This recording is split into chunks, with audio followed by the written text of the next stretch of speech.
So if you've been hearing about the Samsung Galaxy S phones and been wondering just what the heck they all are and which ones for which carrier, I put together this little guide to explain how they're all the same and how they're all different and which one is for each carrier.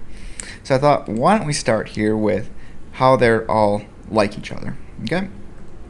First of all, they all feature a really nice 4-inch Super AMOLED screen. Okay, it's really pretty. It does have one downfall though, and that is that it doesn't do well in direct sunlight. So if you're outside a lot, texting on your phone or anything like that, you're going to have a tough time seeing the screen.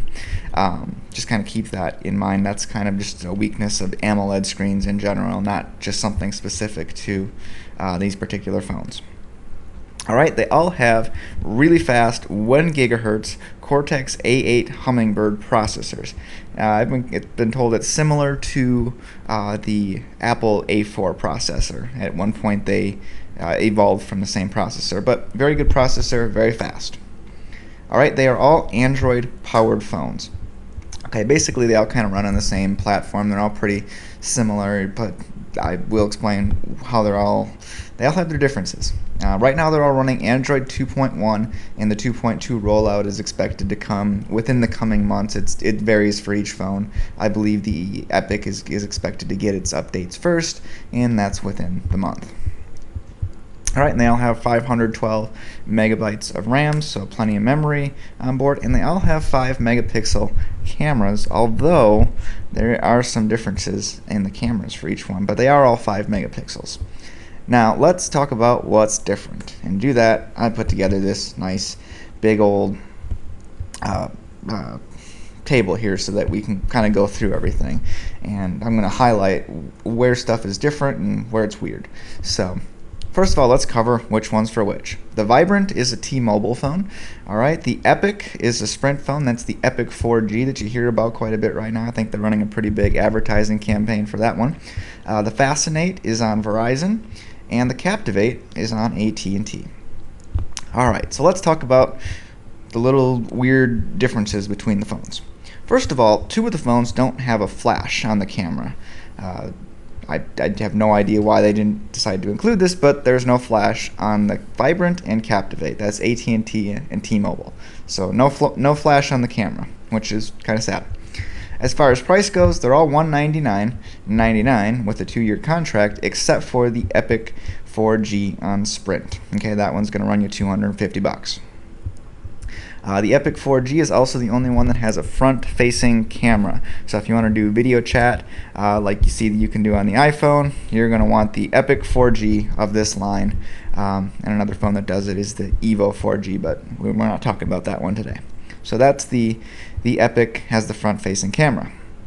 If you want your phone to work as a mobile hotspot, okay, only 2 of them can do it. Only the Epic and only the Fascinate can do it, and both work with up to 5 devices. So just keep that in mind. Now, here's a really weird one, and one I don't even typically put in my comparisons, and that's which search do they use. Okay? Pretty much if it's an Android phone, it uses Google for search, right? And you'd think so with 70% of the market share. It kind of makes sense that you'd use Google. Most people generally like it. Well, apparently Verizon and Verizon and Microsoft have gotten together, and there's a big licensing deal now together, millions and millions of dollars. And on Google's Android phone, Verizon has put Bing as the default search on Fascinate. And no, it's not easy to change without hacking into stuff. So you're kind of stuck with Bing for a lot of your searches, which, Bing is just, it's not Google. It's a good search engine, and 5 years ago it would have been great if that's what it was now, but it's just not very good, and the maps aren't as nice as the Google Maps.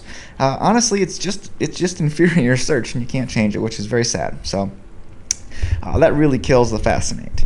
Alright, let's talk about 4G. The Epic on Sprint is the only 4G phone of the group, and that's because Sprint's the only one that currently offers 4G coverage, and even they offer pretty limited 4G coverage, only about 50 or so cities at the moment, though the next generation networks are expected to roll out in late 2010, early 2011 on other networks like Verizon and AT&T.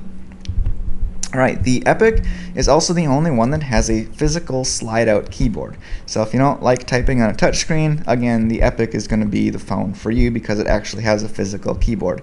And it's actually a pretty big keyboard, very easy to type on. And storage space. They're all actually pretty similar here, although it's done differently, whereas some of them have micro SDHC cards, whereas some of them it's all or mostly just internal storage. So here's the combined capacity of each phone. I didn't split it into two separate ones, but the Vibrant has 18 gigabytes, the Epic has 17, the Fascinate has 18, and the Captivate has 16.